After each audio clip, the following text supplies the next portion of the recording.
Beliau Kapten Satu Skedana hadir bersama kita di acara musembah. Yang saya hormati juga Babin Kapten Masidu, Pak Babinsa, ini wajah-wajah bagus semua Bapak Ibu, tokoh agama, tokoh masyarakat, tokoh pemuda, Bapak Ibu, para tamu undangan yang tentunya tidak bisa saya sebutkan satu nama pangkatan jabatan, namun yakinlah dengan tidak mengurangi rasa hormat saya Bapak Ibu sekalian. Alhamdulillah, puji syukur kita panjatkan kehadiran Allah Subhanahu wa taala yang mana pagi hari ini tanggal 30 memang sudah menjadi ketentuan Desa Simpang 3 wajib melaksanakan musembah, karena musembah ini adalah amanah undang-undang yang tidak boleh tidak harus kita lakukan. Jadi hari ini kita musembah Bapak Ibu. Musembah itu musyawarah rencana pembangunan Desa Simpang 3 yang saya hormati, dan mungkin yang saya hormati para bapak dan ibu sekalian, para tokoh masyarakat, tokoh agama, ibu-ibu hadirin yang saya hormati. Bapak dan ibu sekalian, jadi terkait dengan musrembang pada pagi hari ini, mungkin pertama-tama saya juga mengucapkan terima kasih kepada Ketua DPD yang telah mengundang saya dapat hadir di dalam. Saya tadi juga bercerita dengan Pak Kades, dengan teman-teman lah waktu datang, ya hampir 1 tahun lah, jadi dan juga tidak terasa dari sejak dilantik udah hampir 1 tahun 5 bulan lah, 1 tahun setengah di masa jabatan di periode ini. Jadi sejak tahun kemarin ya, karena tadi pandemi COVID-19 ini sampai dengan sekarang ini ya, jadi banyak keterbatasan yang harus kita lakukan.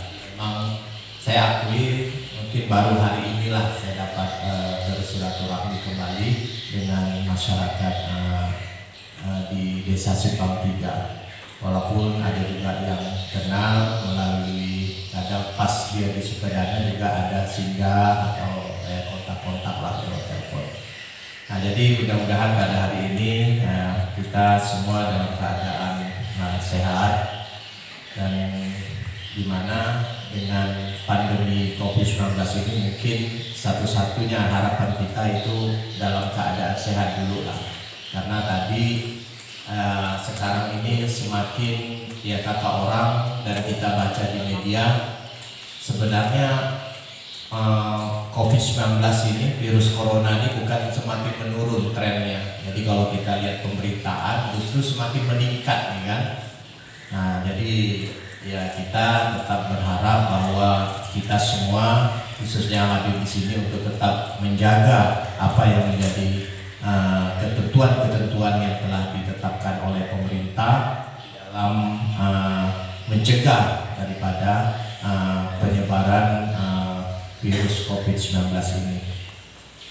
Bapak dan Ibu sekalian, terkait dengan musrembang ini, saya melihat bahwa ini adalah salah satu proses saja, salah satu proses bagaimana pembangunan ini bisa dapat direspon oleh pemerintah kabupaten, pemerintah provinsi maupun pemerintah pusat. Jadi apa yang tadi telah disampaikan oleh Pak Kades, Pak Camat atau Pak Wapede seperti itu. Jadi memang pemerintah sekarang berharap bahwa proses pembangunan itu berasal dari bawah, dari usulan dari bawah, sehingga apa yang diinginkan oleh masyarakat tentunya inilah yang memang benar-benar diperlukan oleh masyarakat. Nah, itu kalau saya melihat daripada proses musrembang. Nah, terkait dengan proses musrembang ini juga ya sebenarnya sama juga. Ini kan kalau di pemerintah, baik dari kabupaten, pusat sampai dengan di provinsi, ini nama musrembang. Kalau di DPR itu ada namanya reses. Jadi kami juga ada reses, sebenarnya sama. fungsi dan manfaat daripada pelaksanaan musrembang dan reses itu juga adalah bagaimana kita bisa menampung atau menerima daripada aspirasi-aspirasi masyarakat terkait dengan pembangunan. Itu sebenarnya metode yang sama, cuma bahasa yang saya rasa berbeda. Karena kami juga dalam 1 tahun itu ada memang 2 atau 3 kegiatan reses, bagaimana kami turun ke daerah pemilihan masing-masing, bertemu dengan konstituen untuk dapat bersilaturahmi dan menerima daripada aspirasi. Dan untuk saya kemarin, di tahun kemarin kami ada melakukan reses di kemarin itu, karena terkait dengan itu kami sama-sama di permulaan awal dari 5 anggota DPRD yang terpilih untuk di Dapil 1 Sukadana, kita bersama-sama turun untuk saling bersilaturahmi dan saling untuk memperkenalkan lah.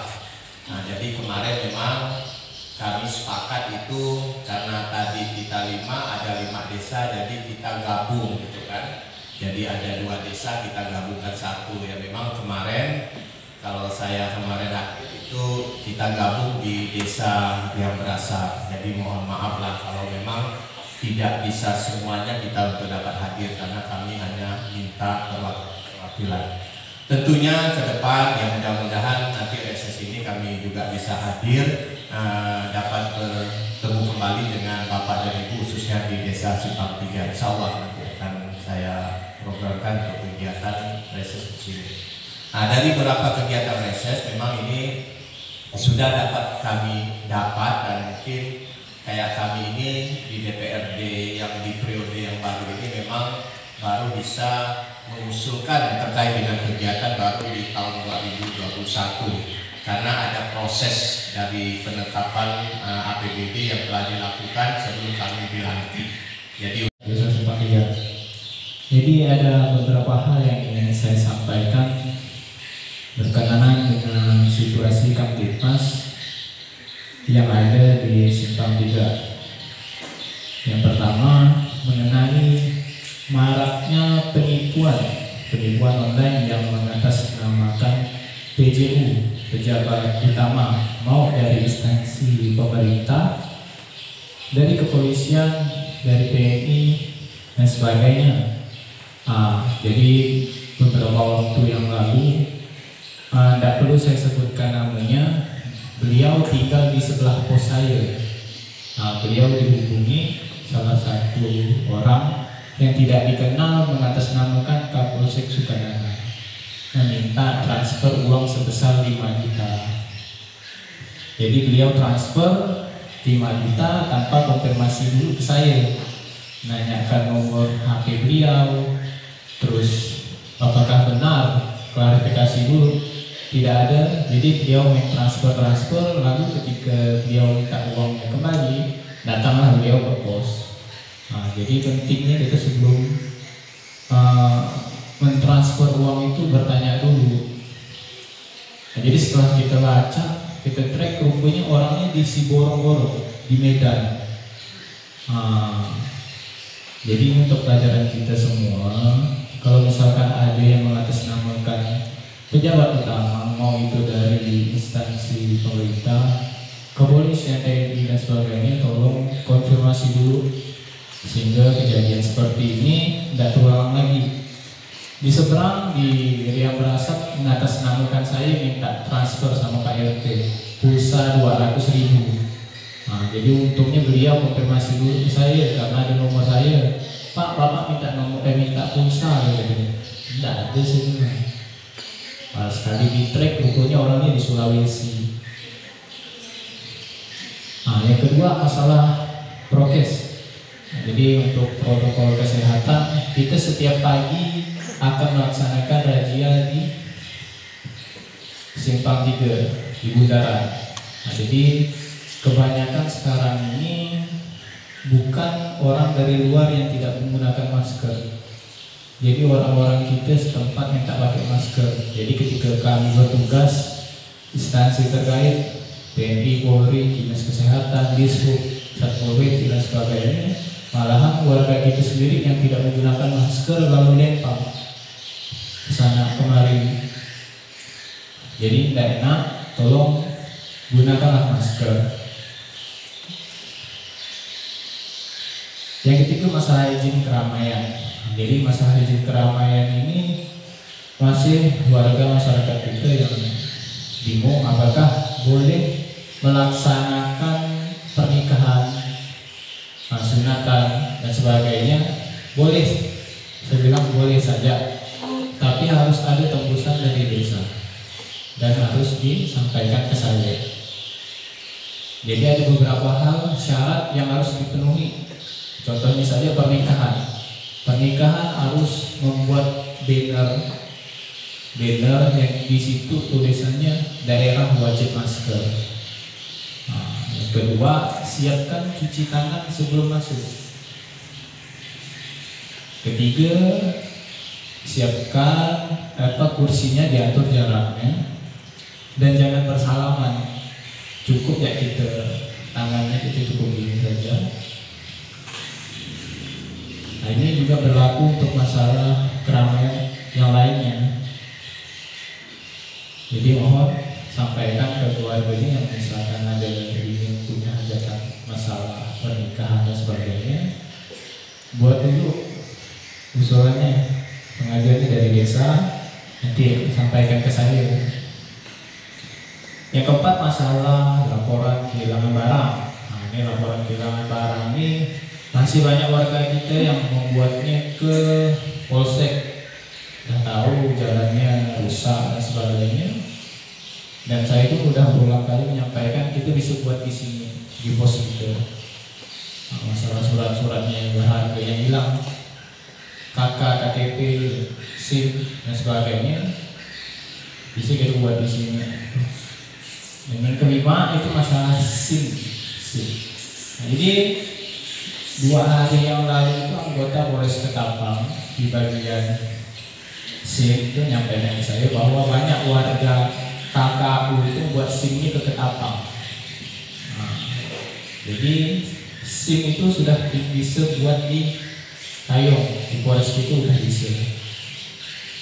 Nah, syaratnya cuma fotokopi KTP dan surat kesehatan dari puskesmas tempat. Jadi tolong sampaikan ke keluarganya, kita di Polres di KKU itu udah bisa buat SIM. Yang terakhir, nah ini yang gak kalah penting itu jaga istri Pak. Nah, jadi beberapa bulan ini banyak sekali kasus masalah istri. Nah, ini kurangnya perhatian kita terhadap istri dan kurangnya kecemburuan kita terhadap istri. Nah, jadi sayangilah istri.